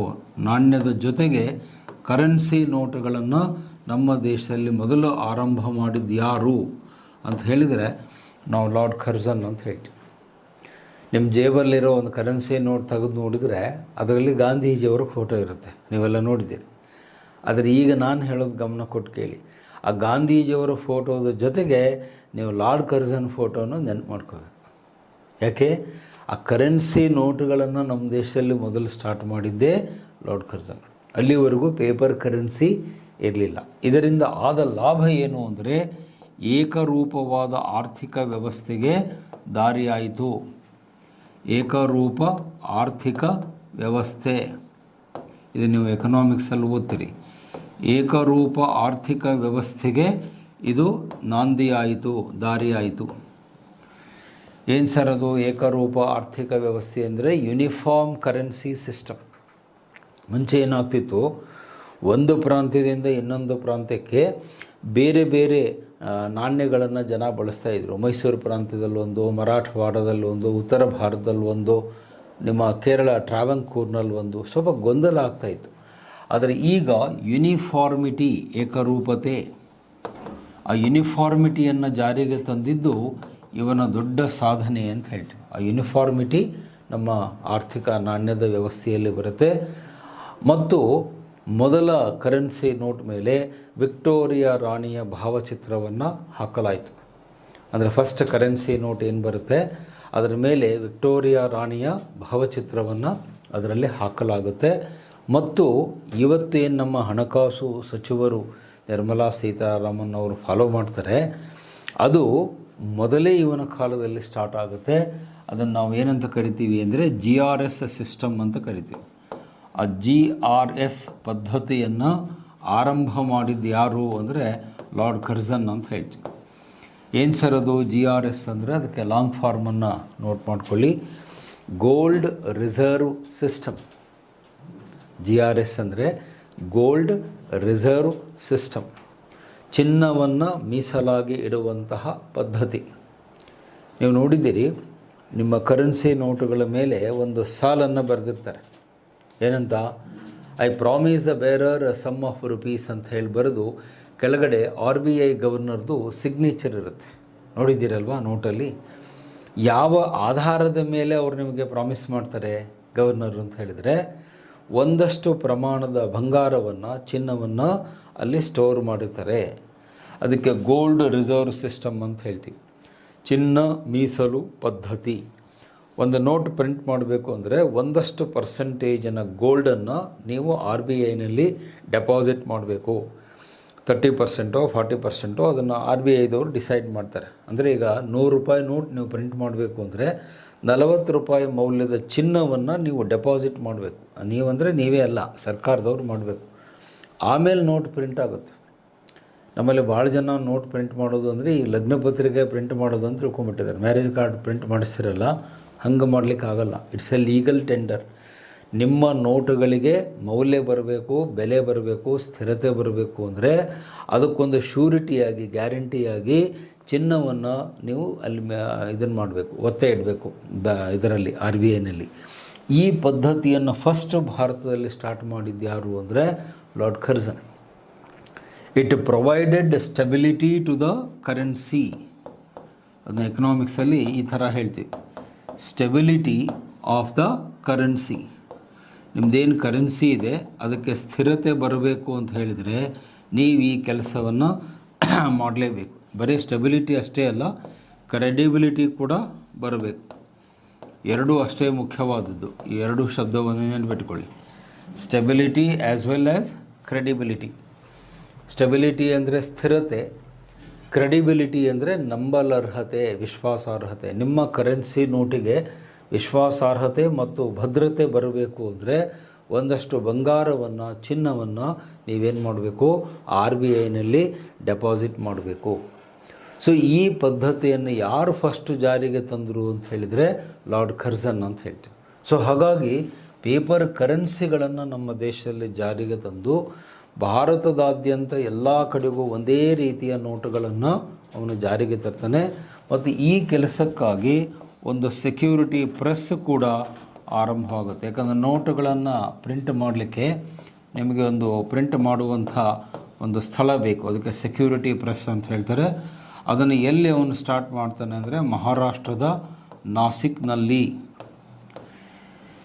ಈಗಲೂ ಅಲ್ಲೇ ಇದೆ, ನೀವು ಹೋಗಿ ನೋಡಿದರೆ ಗೊತ್ತಾಗುತ್ತೆ. ಮಹಾರಾಷ್ಟ್ರದ ನಾಸಿಕ್ನಲ್ಲಿ ನಿಮ್ಮ ಕರೆನ್ಸಿ ನೋಟುಗಳು ಪ್ರಿಂಟ್ ಆಗ್ತವೆ. ಅಂದರೆ ನಿಮ್ಮ ಬೇರೆ ಬೇರೆ ಡಿನಾಮಿನೇಷನ್ನ ನೋಟುಗಳು ಮಹಾರಾಷ್ಟ್ರದ ನಾಸಿಕ್ನಲ್ಲಿ ಪ್ರಿಂಟ್ ಆಗ್ತವೆ. ಇನ್ನು ಕೆಲವು ನೋಟುಗಳು ನಮ್ಮ ಮೈಸೂರಲ್ಲೂ ಕೂಡ ಪ್ರೆಸ್ ಇದೆ, ಅದಕ್ಕೆ ಸೆಕ್ಯೂರಿಟಿ ಪ್ರೆಸ್ ಅಂತಾರೆ. ನೀವು ಮತ್ತು ಅವಸರದಲ್ಲಿ ಎಕ್ಸಾಮ್ನಲ್ಲಿ ಏನು ಬರಿಬೇಡ್ರಿ, ಪ್ರಿಂಟಿಂಗ್ ಪ್ರೆಸ್ ಅನ್ಬೇಡ್ರಿ. ಪ್ರಿಂಟಿಂಗ್ ಪ್ರೆಸ್ ಬೇರೆ, ಅದು ನಿಮ್ಮ ಲಗ್ನ ಪತ್ರಿಕೆ ಪ್ರಿಂಟ್ ಮಾಡಲಿಕ್ಕೆ ಪ್ರಿಂಟಿಂಗ್ ಪ್ರೆಸ್ ಅಂತಾರೆ. ಇಲ್ಲಿ ನೋಟುಗಳನ್ನು ಪ್ರಿಂಟ್ ಮಾಡುವುದಕ್ಕೆ ಏನನ್ನಬೇಕು, ಸೆಕ್ಯೂರಿಟಿ ಪ್ರೆಸ್ ಅನ್ಬೇಕು, ಭದ್ರತಾ ಪ್ರೆಸ್ ಅಂತ ಕರಿತೀವಿ. ಅಲ್ಲಿ ಕರೆನ್ಸಿ ನೋಟುಗಳು ಪ್ರಿಂಟ್ ಆಗ್ತವೆ. ಆ ಕರೆನ್ಸಿ ನೋಟುಗಳನ್ನು ಪ್ರಿಂಟ್ ಮಾಡುವ ವ್ಯವಸ್ಥೆ ಕೂಡ ಲಾರ್ಡ್ ಕರ್ಜನ್ನನ ಕಾಲದಲ್ಲಿ ಬರುತ್ತೆ. ಹಾಗಾಗಿ ಅವನನ್ನು ನಾವು ಏನಂತ ಕರಿತೀವಿ, father of paper currency in India. ಭಾರತದಲ್ಲಿ ಪೇಪರ್ ಕರೆನ್ಸಿಯ ಪಿತಾಮಹ ಅಂತ ಹೇಳ್ತೀವಿ. ಇವತ್ತು ನಮ್ಮ ಕೈಯಲ್ಲಿ ನೋಟುಗಳನ್ನು ಹಿಡಿದಾಗ ನಮಗೆ ಲಾರ್ಡ್ ಕರ್ಜನ್ ನೆನಪಾಗ್ತಾನೆ. ಅದಕ್ಕೂ ಮುಂಚೆ ನಾವು ನಾಣ್ಯಗಳನ್ನು ಬಳಸ್ತಾ ಇದ್ವಿ.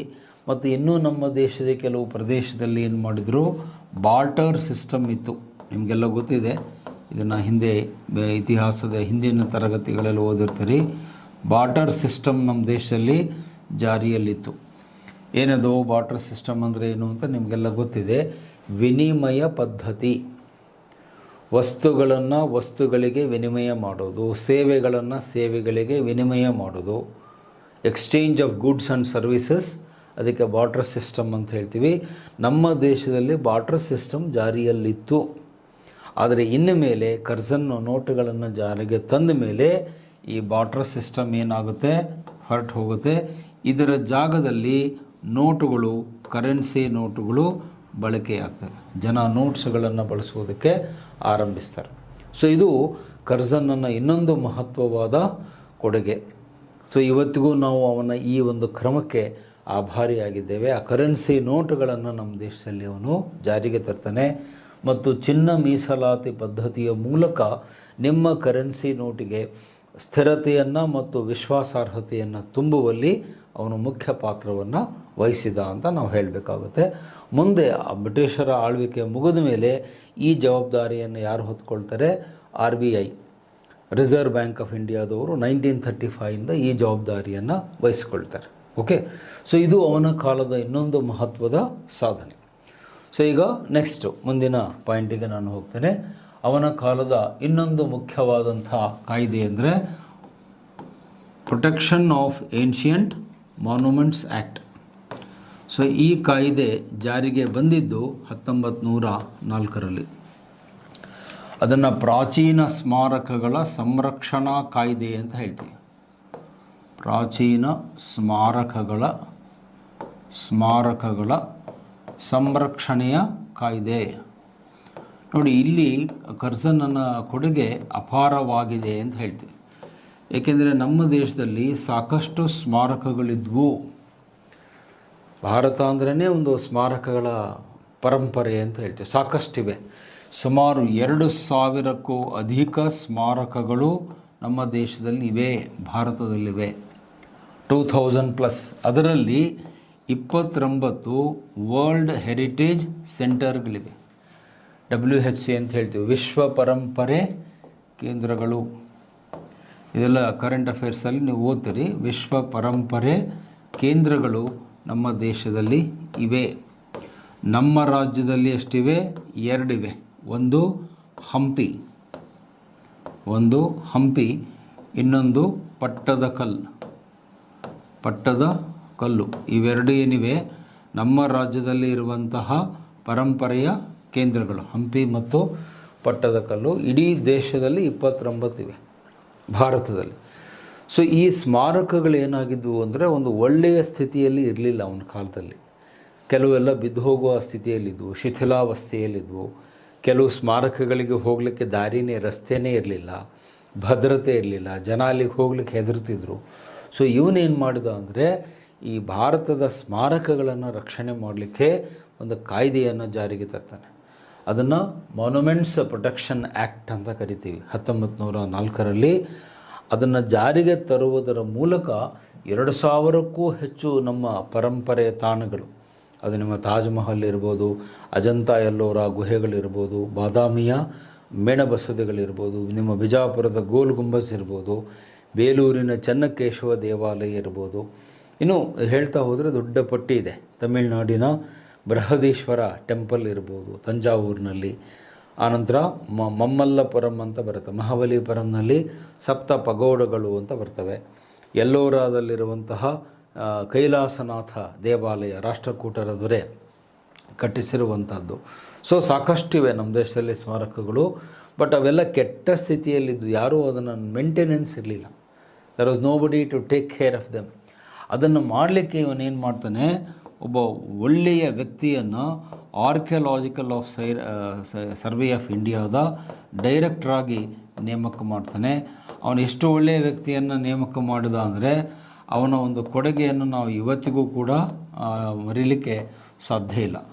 ಸರ್ ಜಾನ್ ಮಾರ್ಷಲ್ ಅಂತ ಅವರ ಹೆಸರು, ಅವನ ಹೆಸರನ್ನೇನು ಪೆಟ್ಕೊಳ್ಳಿ. ಇವರನ್ನು ಈ ಹುದ್ದೆಗೆ ನೇಮಕ ಮಾಡಿದವರು ಯಾರು ಅಂದರೆ ಲಾರ್ಡ್ ಕರ್ಜನ್.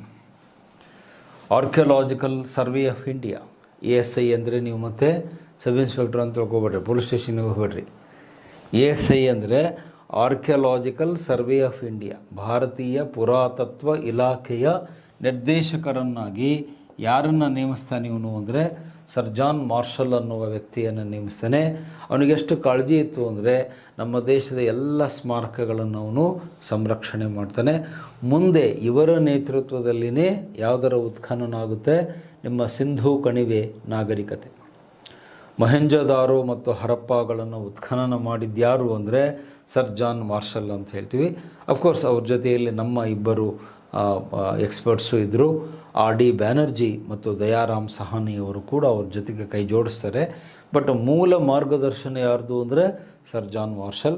ಅವರನ್ನು ನೇಮಿಸಿದ್ದು ಯಾರು ಅಂತ ಹೇಳಿದರೆ ಲಾರ್ಡ್ ಕರ್ಜನ್ ಅಂತ ಹೇಳ್ತೀವಿ. ಅಂದರೆ ಸ್ಮಾರಕಗಳ ಬಗ್ಗೆ ಅವನಿಗಷ್ಟೊಂದು ಕಾಳಜಿ ಇತ್ತು. ಮತ್ತು ವಿಶ್ವವಿದ್ಯಾಲಯ ಮಟ್ಟದಲ್ಲಿ ಏನು ಮಾಡ್ತಾನೆ, 2 ಹೊಸ ಕೋರ್ಸ್ಗಳನ್ನು ಇಂಟ್ರಡ್ಯೂಸ್ ಮಾಡ್ತಾನೆ. ಎಪಿಗ್ರಾಫಿ, ಈಗೂ ಆ ಕೋರ್ಸುಗಳಿವೆ. ಎಪಿಗ್ರಾಫಿ ಮತ್ತು ನ್ಯೂಮಿಸ್ಮ್ಯಾಟಿಕ್ಸ್ ಅನ್ನುವಂಥ ಕೋರ್ಸ್ಗಳನ್ನು ಅವನು ಆರಂಭ ಮಾಡ್ತಾನೆ. ನೋಡಿ, ಇವೆಲ್ಲ ಬಹಳ ಮಹತ್ವದ ಬೆಳವಣಿಗೆಗಳು. ಎಪಿಗ್ರಫಿ ಅಂದರೆ ಶಾಸನಶಾಸ್ತ್ರ, ತಾಳೆಗರಿಯ ಮೇಲೆ, ಕಲ್ಲಿನ ಮೇಲೆ, ಎಲೆಗಳ ಮೇಲೆ ಬರೆದಿರುವಂಥ ಶಾಸನಗಳು, ತಾಮ್ರ ಪತ್ರದ ಮೇಲೆ, ಕಾಪರ್ ಪ್ಲೇಟ್ಸ್ ಅಂತೀವಿ, ಅವುಗಳನ್ನು ಓದುವುದಕ್ಕೆ ಎಪಿಗ್ರಫಿ ಅಂತಾರೆ, ಶಾಸನಶಾಸ್ತ್ರ ಅಂತ. ನ್ಯೂಮಿಸ್ಮ್ಯಾಟಿಕ್ ಅಂದರೆ ನಾಣ್ಯಗಳ ಅಧ್ಯಯನ, ನಾಣ್ಯಶಾಸ್ತ್ರ ಅಂತ ಹೇಳ್ತೀವಿ. ನಾಣ್ಯಗಳನ್ನು ಅಧ್ಯಯನ ಮಾಡೋದರಿಂದ ನಿಮ್ಮ ಇತಿಹಾಸ ಏನು ಅಂತ ಗೊತ್ತಾಗುತ್ತೆ. ಯಾರಿಗೋ ಬಂಗಾರದ ನಾಣ್ಯ ಸಿಗುತ್ತೆ, ಯಾರೋ ರೈತ ಹೊಲದಲ್ಲಿ ಕೆಲಸ ಮಾಡ್ತಿರ್ತಾನೆ, ಅವನಿಗೆ ಬಂಗಾರದ ನಾಣ್ಯ ಸಿಗುತ್ತೆ. ಅದನ್ನ ತೊಗೊಂಡೋಗಿ ನೀವು ಉಂಗುರ ಮಾಡ್ಕೋಬಾರ್ದು. ಸರ್ ಒಂದು ಉಂಗುರ ಮಾಡಿಸ್ಬಿಟ್ಟೆ ಸರ್ ಅನ್ಬಾರ್ದು.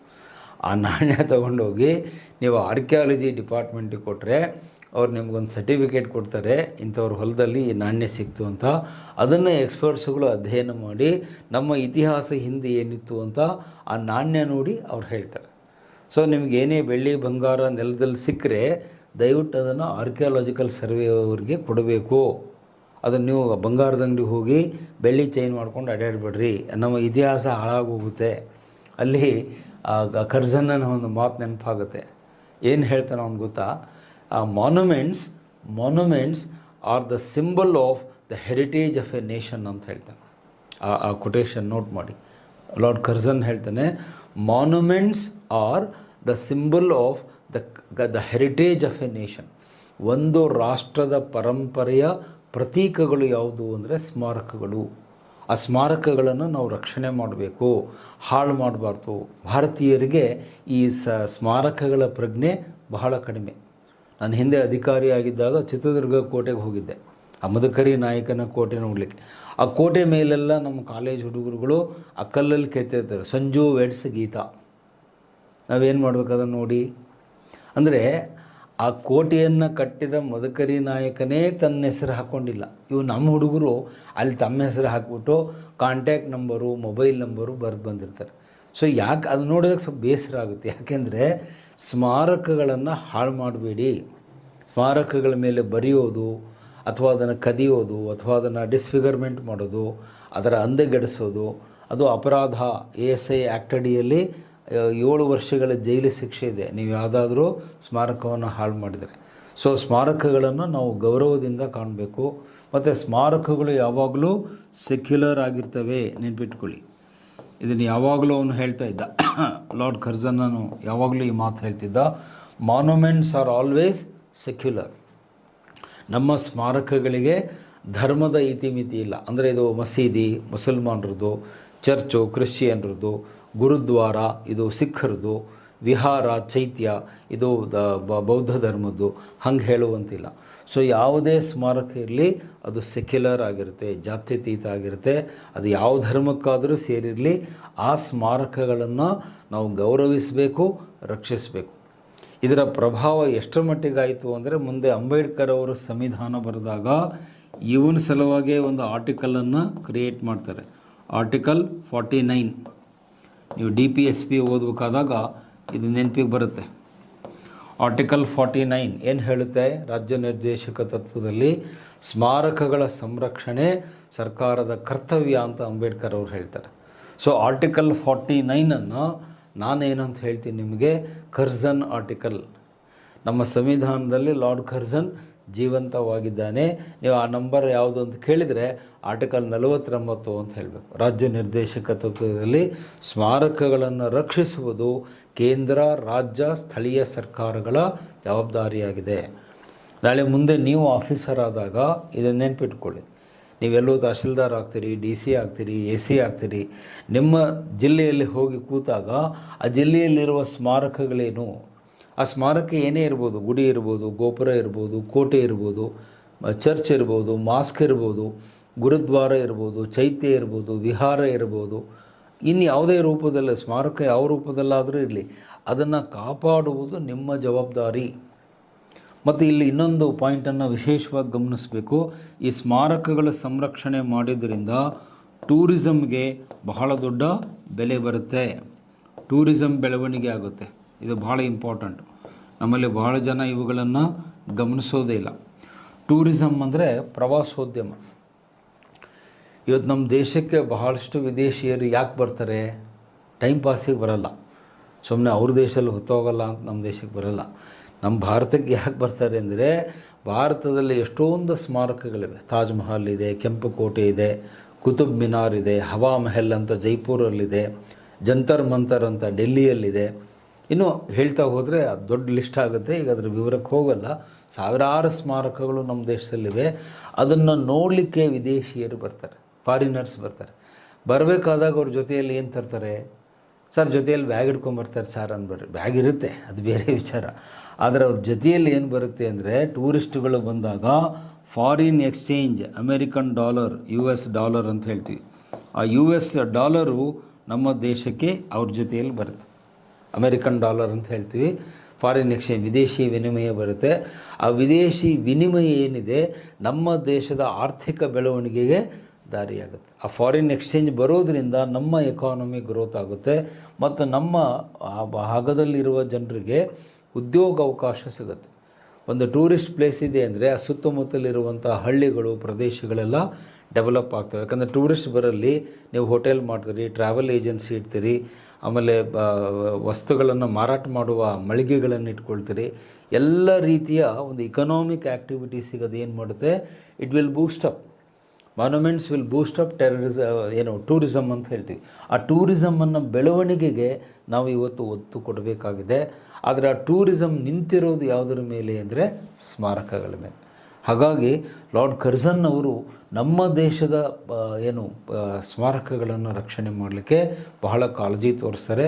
ಮತ್ತು ಒಬ್ಬ ಇತಿಹಾಸಕಾರ R.C. ಮುಜುಮ್ದಾರ್ ಅವರು ಹೇಳ್ತಾರೆ, ಖುದ್ದಾಗಿ ಅವನು ಅಜಂತ ಎಲ್ಲೋರಾ ಗುಹೆಗಳಿಗೆ ಭೇಟಿ ಕೊಟ್ಟು ಆಗಿನ ಕಾಲದಲ್ಲಿ 1 ಲಕ್ಷ ರೂಪಾಯಿ ಅನುದಾನವನ್ನು ಬಿಡುಗಡೆ ಮಾಡಿದ ಅಂತ R.C. ಮುಜುಮ್ದಾರ್ ಹೇಳ್ತಾರೆ. ಆಗಿನ ಕಾಲದಲ್ಲಿ ಇದು ಭಾಳ ದೊಡ್ಡ ಅಮೌಂಟು. ಈಗ ನಿಮಗೆ ಅದು ದೊಡ್ಡ ಅಮೌಂಟ್ ಇರಲಿಕ್ಕಿಲ್ಲ, ಬಟ್ ಆಗಿನ ಕಾಲದಲ್ಲಿ 1 ಲಕ್ಷ ರೂಪಾಯಿ ಗ್ರ್ಯಾಂಟನ್ನು ಸ್ಮಾರಕಗಳ ಸಂರಕ್ಷಣೆಗೆ ಕೊಡ್ತಾನೆ. ವಿಶೇಷವಾಗಿ ಅಜಂತ ಮತ್ತು ಎಲ್ಲೋರಾ ಗುಹೆಗಳಿಗೆ ಹೋಗಲಿಕ್ಕೆ ಮೆಟ್ಟಿಲುಗಳಿರಲಿಲ್ಲ, ಮೇಲೆ ಹೋಗ್ಲಿಕ್ಕೆ ಮೆಟ್ಟಿಲಿರಲಿಲ್ಲ. ಆ ಮೆಟ್ಟಿಲುಗಳನ್ನು ಮಾಡಿಸಿ ಅಲ್ಲಿ ಹೋಗುವಂಥ ಟೂರಿಸ್ಟ್ಗಳಿಗೆ ಸುರಕ್ಷತೆ ಕೊಡೋ ಕೆಲಸವನ್ನು ಅವನು ಮಾಡ್ತಾನೆ. ಸೊ ಹಾಗಾಗಿ ಕರ್ಜನ್ನನ ಕೊಡುಗೆ ನಮ್ಮ ಪರಂಪರೆ ತಾಣಗಳನ್ನು ರಕ್ಷಿಸುವಲ್ಲಿ ಬಹಳ ದೊಡ್ಡದಾಗಿದೆ. ಅದನ್ನು ಬಿಪಿನ್ ಚಂದ್ರ ಅವರು ಬಹಳ ಚೆನ್ನಾಗಿ ಹೇಳ್ತಾರೆ. Curzon is a monumental in the monuments of India ಅಂತ ಹೇಳ್ತಾರೆ. ಆ ಕೊಟೇಶನ್ ಬರೆದಿಟ್ಕೊಳ್ಳಿ. ಬಿಪಿನ್ ಚಂದ್ರ ಹೇಳ್ತಾರೆ, Lord Curzon is monumental in the monuments of India. ಅಂದರೆ ಕನ್ನಡದಲ್ಲಿ ಹೇಳ್ತೇನೆ, ಲಾರ್ಡ್ ಕರ್ಜನ್ ಅವರು ಭಾರತದ ಸ್ಮಾರಕಗಳಲ್ಲಿ ಸ್ಮರಣೀಯರಾಗಿದ್ದಾರೆ. ನೀವು ಒಂದು ಸ್ಮಾರಕ ನೋಡಿದಾಗ ನಮಗಲ್ಲಿ ಲಾರ್ಡ್ ಕರ್ಜನ್ ನೆನಪಾಗ್ತಾನೆ. ಅಲ್ಲೊಂದು ನೀಲಿ ಬಣ್ಣದ ಬೋರ್ಡ್ ಇರುತ್ತೆ. ನೀವು ಇನ್ನೊಮ್ಮೆ ಯಾವಾಗಾದರೂ ಟೂರಿಗೆ ಹೋದಾಗ ಅಬ್ಸರ್ವ್ ಮಾಡಿರಿ, ಯಾವುದೇ ಒಂದು ಮಾನ್ಯುಮೆಂಟ್ ಒಳಗೆ ಹೋಗೋ ದಾರಿಯಲ್ಲಿ ಸ್ಟಾರ್ಟಿಂಗ್ನಲ್ಲಿ ಒಂದು ನೀಲಿ ಬಣ್ಣದ ಬೋರ್ಡ್ ಇರುತ್ತೆ. This monument is maintained by archaeological survey of India ಅಂತ. ಆ ಬೋರ್ಡ್ ನೋಡಿದಾಗ ನಿಮಗೆ ಯಾರು ನೆನಪಾಗಬೇಕು? Lord Curzon ನೆನಪಾಗಬೇಕು. ಇದು ಅವನ ಅತ್ಯದ್ಭುತವಾದ ಕಾಣಿಕೆ. ಈ ವಿಚಾರದಲ್ಲಿ ನಾವು ಅವನಿಗೆ ತುಂಬ ದೊಡ್ಡ ಥ್ಯಾಂಕ್ಸ್ ಹೇಳಬೇಕು. ಇಲ್ಲದೆ ಹೋದರೆ ನಮ್ಮ ದೇಶದ ಸ್ಮಾರಕಗಳು ಹಾಳಾಗಿ ಹೋಗ್ತಿದ್ವು, ಬಿದ್ದು ಹೋಗ್ತಿದ್ವು, ಅವು ಮೇಂಟೆನೆನ್ಸ್ ಇಲ್ಲದೇ ಹಾಳಾಗಿ ಹೋಗ್ತಿದ್ವು. ಆದರೆ ಅವನು ಕಾಳಜಿ ವಹಿಸಿದ್ರಿಂದ ಇವತ್ತು ನಮ್ಮ 2000ಕ್ಕೂ ಹೆಚ್ಚು ಕೇಂದ್ರಗಳು, ಸ್ಮಾರಕಗಳು, 29 ವಿಶ್ವ ಪರಂಪರೆ ಕೇಂದ್ರಗಳು ಸುಸ್ಥಿತಿಯಲ್ಲಿ ಉಳಿದುಕೊಂಡಿವೆ. ಹಾಗಾಗಿ ಅಂಬೇಡ್ಕರ್ ಅವರು ಕೂಡ ಲಾರ್ಡ್ ಕರ್ಜನ್ನನಿಗೆ ಗೌರವ ಕೊಟ್ಟಿದ್ದಾರೆ. ಸಂವಿಧಾನದಲ್ಲಿ 49ನೇ ಆರ್ಟಿಕಲ್ನಲ್ಲಿ ಲಾರ್ಡ್ ಕರ್ಜನ್ನನ ಬಗ್ಗೆ ಹೇಳ್ತಾರೆ, ನೀವು ಆ ಸ್ಮಾರಕಗಳ ರಕ್ಷಣೆಯನ್ನು ಮಾಡಿ ಅಂತ. ಸೊ ಇದು ಅವನ ಕಾಲದ ಇನ್ನೊಂದು ಮುಖ್ಯವಾದ ಕೊಡುಗೆ. ಇನ್ನು ನೆಕ್ಸ್ಟ್ ಇನ್ನೊಂದು ಪಾಯಿಂಟನ್ನು ತೆಗೆದುಕೊಳ್ತಾನೆ, ಇಂಡಿಯನ್ ಯೂನಿವರ್ಸಿಟೀಸ್ ಆ್ಯಕ್ಟ್. ಇವನ ಕಾಲದ ಇನ್ನೊಂದು ಮುಖ್ಯವಾದಂಥ ಬೆಳವಣಿಗೆ ಅಂತ ಹೇಳಿದರೆ, ಈ ಭಾರತೀಯ ವಿಶ್ವವಿದ್ಯಾಲಯಗಳ ಕಾಯ್ದೆಯನ್ನು ಜಾರಿಗೆ ತರ್ತಾನೆ. ಇದಕ್ಕೆ ಕಾರಣವಾಗಿ ಒಂದು ಆಯೋಗ ಬರುತ್ತೆ, ರ್ಯಾಲೆ ಆಯೋಗ ಅಂತ ಹೇಳ್ತೀವಿ, ರ್ಯಾಲೆ ಕಮಿಷನ್. ಸರ್ ರ್ಯಾಲೆ ಅನ್ನುವವರ ಅಧ್ಯಕ್ಷತೆಯಲ್ಲಿ ಈ ಆಯೋಗ ಬರುತ್ತೆ. ಅದನ್ನು ರ್ಯಾಲೆ ಆಯೋಗ ಅಂತ ಕನ್ನಡದಲ್ಲಿ ಬರ್ಕೊಳ್ರಿ. ರ್ಯಾಲೆ ಆಯೋಗದ ಶಿಫಾರಸಿನ ಮೇರೆಗೆ ಈ ಒಂದು ಕಾಯ್ದೆಯನ್ನು ಜಾರಿಗೆ ತರ್ತಾರೆ. ಇಲ್ಲಿ ಮುಖ್ಯಾಂಶ ಏನು ಅಂದರೆ, ಯಾಕೆ ಸರ್ ಇವನು ಈ ಕಾಯ್ದೆಯನ್ನು ಜಾರಿಗೆ ತಂದ ಅಂದರೆ, ಉನ್ನತ ಶಿಕ್ಷಣವನ್ನು ಸರಿಪಡಿಸುವುದು ಇವನ ಒಂದು ಗುರಿಯಾಗಿತ್ತು.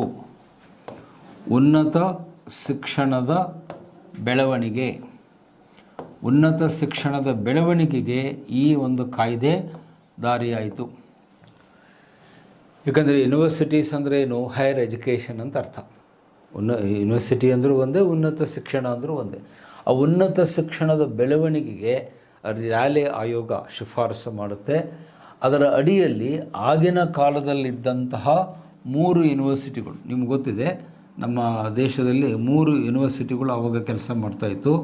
ಒಂದು ಕಲ್ಕತ್ತಾ, ಫಸ್ಟ್ ಯೂನಿವರ್ಸಿಟಿ ಕಲ್ಕತ್ತಾ, ಆಮೇಲೆ ಬಾಂಬೆ ಯೂನಿವರ್ಸಿಟಿ, ಬಾಂಬೆ ವಿಶ್ವವಿದ್ಯಾಲಯ, ಆನಂತರದಲ್ಲಿ ಬಂದಿದ್ದು ಮಡ್ರಾಸ್. ಈ 3 ವಿಶ್ವವಿದ್ಯಾಲಯಗಳು ನಮ್ಮ ದೇಶದಲ್ಲಿ ಇದ್ವು.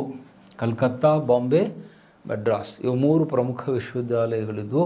ಅವುಗಳಿಗೆ ಸಂಬಂಧಪಟ್ಟಂತೆ ಅನೇಕ ಸುಧಾರಣೆಗಳನ್ನು ಮಾಡ್ತಾರೆ.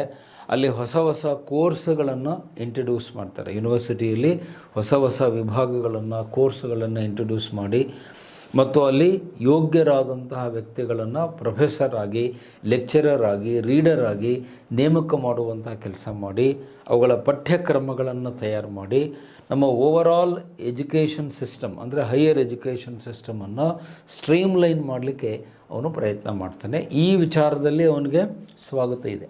ಆದರೆ ಇಲ್ಲಿ ಸ್ವಲ್ಪ ಒಂದು ಟೀಕೆಯ ಅಂಶ ಕೂಡ ಇದೆ. ಅವನೆಲ್ಲ ಒಳ್ಳೆ ಮಾಡಿದ್ದು ಅಂತಲೂ ಹೇಳಲಿಕ್ಕಾಗಲ್ಲ. ಒಂದಷ್ಟು ಟೀಕೆ ಕೂಡ ಈ ಆಯೋಗದ ಬಗ್ಗೆ ಇದೆ. ಏನು? ಅವನು ಯೂನಿವರ್ಸಿಟಿಗಳಲ್ಲಿ ಈ ಅಧಿಕಾರಿಗಳನ್ನು ನೇಮಕ ಮಾಡ್ತಾನೆ.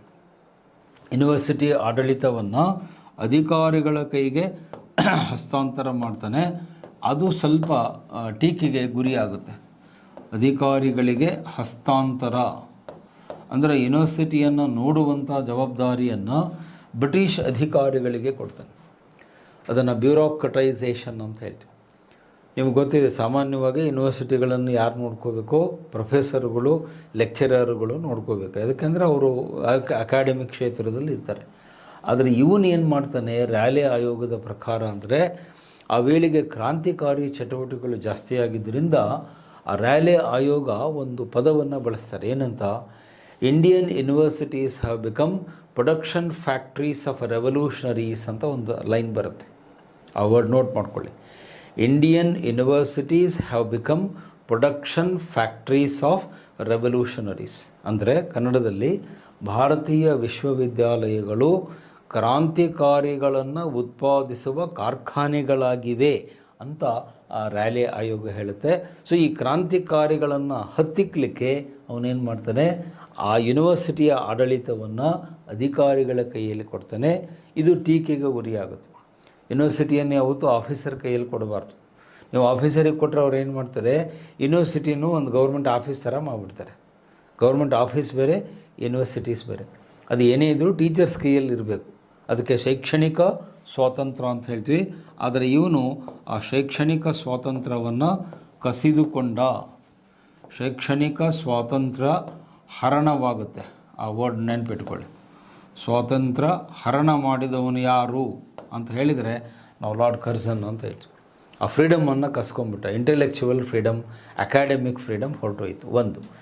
ಎರಡನೇದು ಟೀಕೆ ಇವನ ಮೇಲೆ ಮಾಡಿರ್ತಕ್ಕಂಥ ಎರಡನೆಯ ಟೀಕೆ ಏನು ಅಂತಂದರೆ, ಸಿಲೆಬಸ್ನಲ್ಲಿ ಸೆನ್ಸಾರ್ಶಿಪ್ಪನ್ನು ಜಾರಿಗೆ ತರ್ತಾನೆ. ಇದು ಬಹಳ ಅಕ್ಷಮ್ಯವಾದ ಅಪರಾಧ.